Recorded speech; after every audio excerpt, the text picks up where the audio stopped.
નમસ્કાર દર્શક મિત્રો, આપ જોઈ રહ્યા છો ગુજરાત ન્યૂઝ 86। અવનવા સમાચાર મેળવવા માટે આપ અમારી ચેનલને લાઈક કરો, શેર કરો અને સબસ્ક્રાઇબ કરો। હાલમાં રેકોર્ડ બ્રેક ગરમી પડી રહી છે, ત્યારે આપણે આપણા પરિવાર માટે ઠંડા પીણા, આઈસ્ક્રીમ, શેરડીનો રસ જેવી અનેક ઠંડક વસ્તુઓ દ્વારા ઠંડક મેળવીએ છીએ। ત્યારે વૃદ્ધ નિકેતન, વૃદ્ધા આશ્રમ અને કોર્પોરેશન સંચાલિત ભિક્ષુક ગૃહ તેમજ સત્યમ યુવક મંડળ દ્વારા સંચાલિત મહિલા આશ્રય સંસ્થાના જેવી સંસ્થામાં રહેતા વડીલોના કલેજામાં ટાઢક થાય તે માટે જૂનાગઢ જેસીઆઈ દ્વારા આ ત્રણેય સંસ્થાઓમાં રહેતા વડીલો માટે બરફના ગોલા વિવિધ ફ્લેવરોના ખવડાવતા દરેક વડીલો ખૂબ જ પ્રસન્ન થઈ આશીર્વાદ પાઠવ્યા।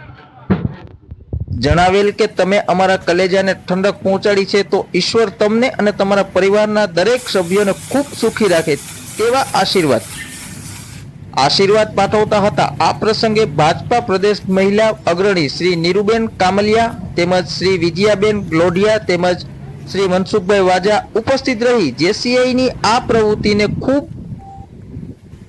જ બિરદાવી પ્રોત્સાહિત કરેલ। સાથે જેસીઆઈ જૂનાગઢના ડાયરેક્ટર જેસી કિશોર ચોટલિયાએ જણાવેલ કે આ પ્રવૃત્તિ અમે ઘણા વર્ષોથી કરી અને વડીલોના આશીર્વાદ મેળવી ધન્યતા અનુભવીએ છીએ।